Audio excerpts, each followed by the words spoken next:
My name is Paul Luna, and you're tuned into F&B Lunacy. I am here today with Chef Alexander Capello.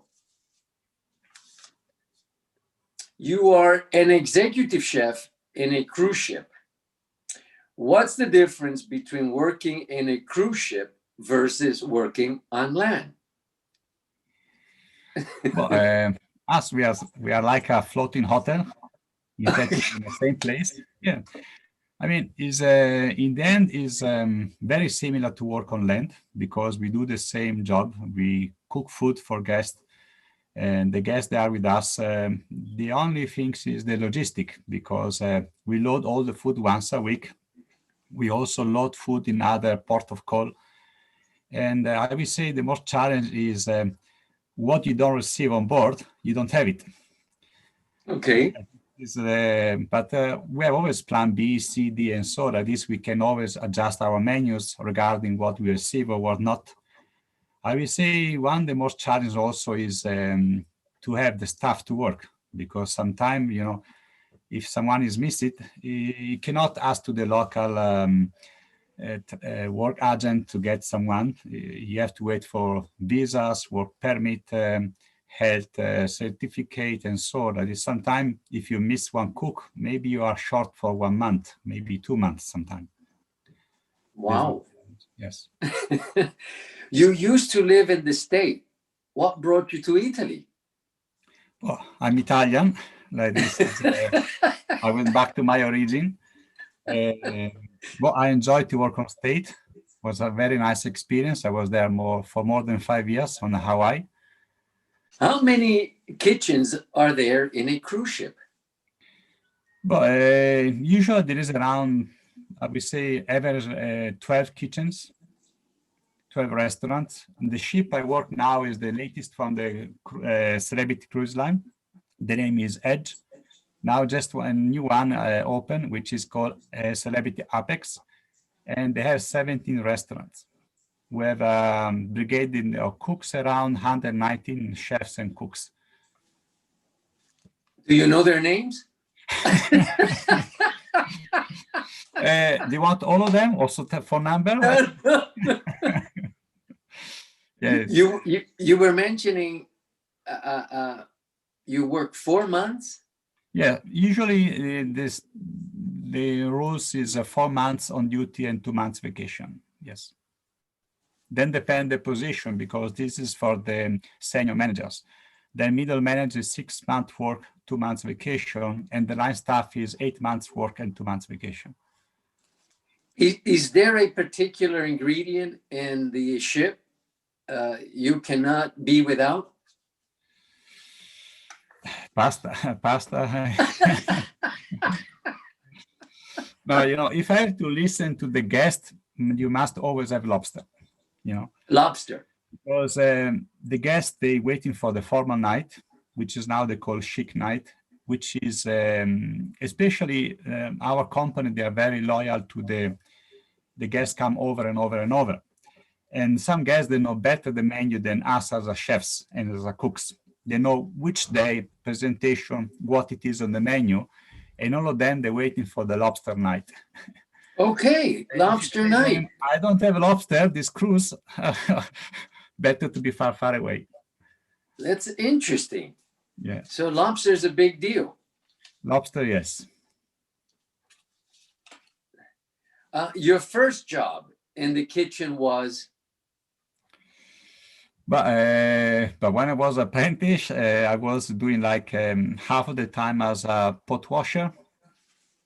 The morning, do some prep, then working for the service. After the service, wash the pots and dishes.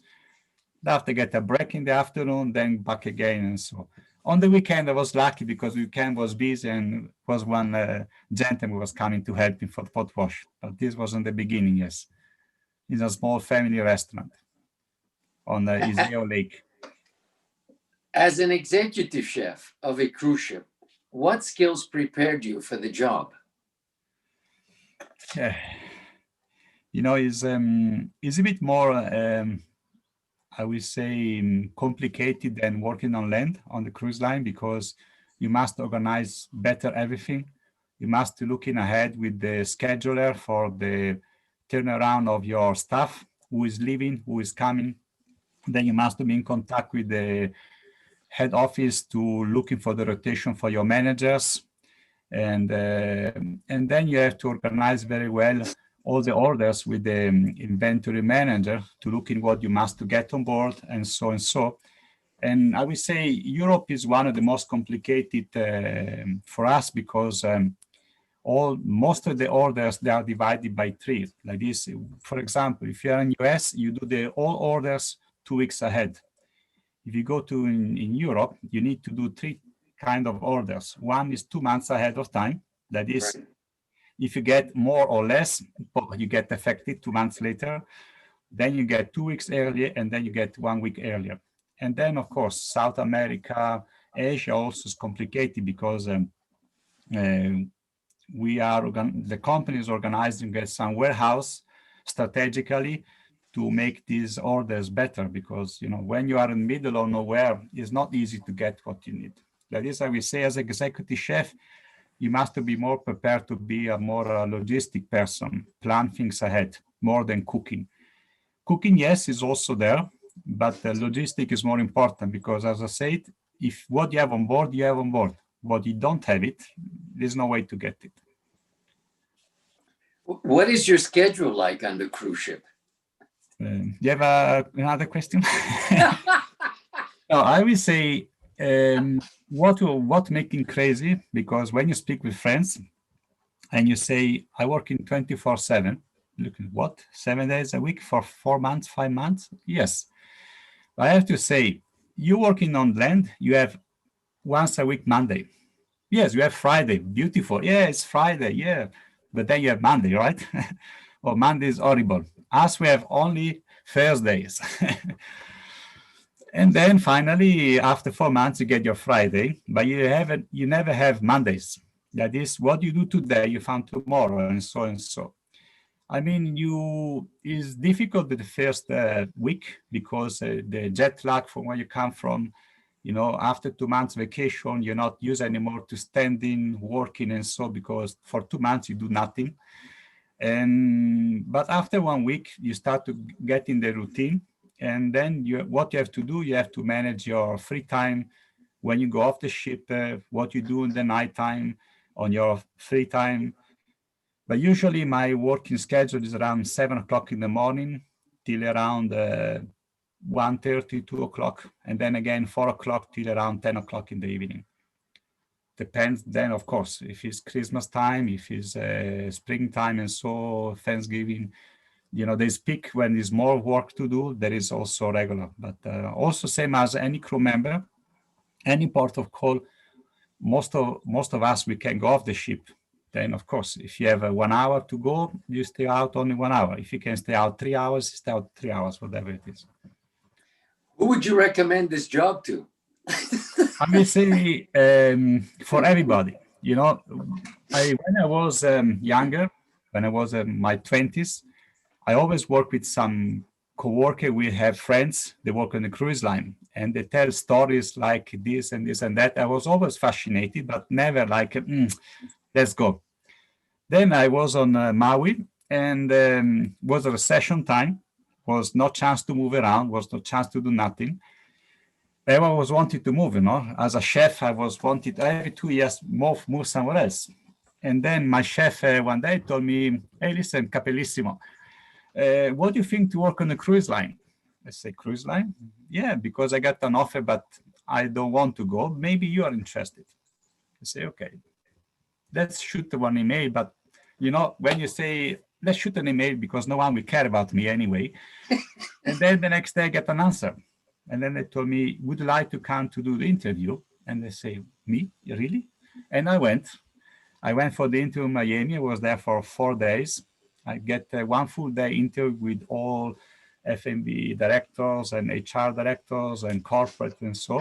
And then I got the very interesting food testing. A little bit unusual because they told me, okay, we see you tomorrow, 8 o'clock at the entrance to your hotel. Okay, I go there. And then one food manager waited for me from the office and told me, okay, Now I give you $100 and you go to shop something in the local market. And what you buy is what you will cook. That is the first things they test you to be able to buy food enough for 3-course meal. And you have to buy whatever you want. There's no any limitation. You have only $100. If you're able to use only $100 to make 3 dishes, you already passed the first test. And then you have to cook, of course. And because I start pretty, I would say, older than usual, because I started on cruise line, I was 46 years old, which is not a very young age. In the beginning, it was challenging, you know, because you have high position, never work on a cruise line. Because I started as executive sous chef, everybody looking to you, they say, what is doing this guy's here? He never worked on cruise line. He's coming here, he's our boss, and he pretend to teach us how to work. I will say the first contract is really like almost like when you go to the army, who experienced the army a long time ago. It's like is a life lesson. Really, there's not only work, is also how to live with the 70 plus nationalities. And, you know, each one have their own character, their own culture. And not everybody is used to speak as an Italian. Hey, what you doing? Let's go. You know how we are. You know, is a first contact is very, very difficult for any position. Doesn't matter if you're higher position, lower position, is very difficult, very challenging. The second time, when I went back, the second contract, I was feeling I was in the heaven, beautiful. Everybody knows you already. You're like back in the family, welcome back. And then the third one started to be a little bit hard because I looked to move up and so, but I believe doesn't matter which position you are, where you're working, have at least 1 year experience in cruise line is really, really, really good and beautiful. Because as I said, certain jobs I really start for them because think you are a cook working the garage and you have to cut the fruits for the buffet, for whatever. You cut every day like, I don't know, 800 pounds of watermelon, 800 pounds of melon, honeydew, cantaloupe, pineapples. And when you go home, they say, what you did? Oh, I just cut tons and tons and tons of pineapple, watermelon, honeydew, cantaloupe. And because, you know, it's not like on land when you work in the line, you do your dish, you put your protein, your starch, your whatever it is. You make this. Each one of us have a duty, specific duty. For example, there is where we call vegetable room, which is a team around 10 cooks. They're preparing the vegetable for the main restaurant and for the buffet. And each cook has not his name, but his job, like potato man. His job is his duty, because just thinking on the sea day when the guests, they are not going off the ship, between breakfast, lunch, and dinner, we do around 15,000 meals. You know, is not, you know, everything you do is multiplied by 15,000. But this is, of course, we have our specialty restaurant, which we have a team of dedicated cooks, and everything is prepared in that restaurant. But if you are part of the main galley, the main kitchen, you do for that restaurant where more or less there is 60% of the guests on board eating, and then you have the buffet, which is also there. The buffet is open 24 hours a day. You know, the breakfast starts around 7 o'clock and is open till 1 o'clock in the night. And believe me, when you're on the ship, you don't know how, you always eat.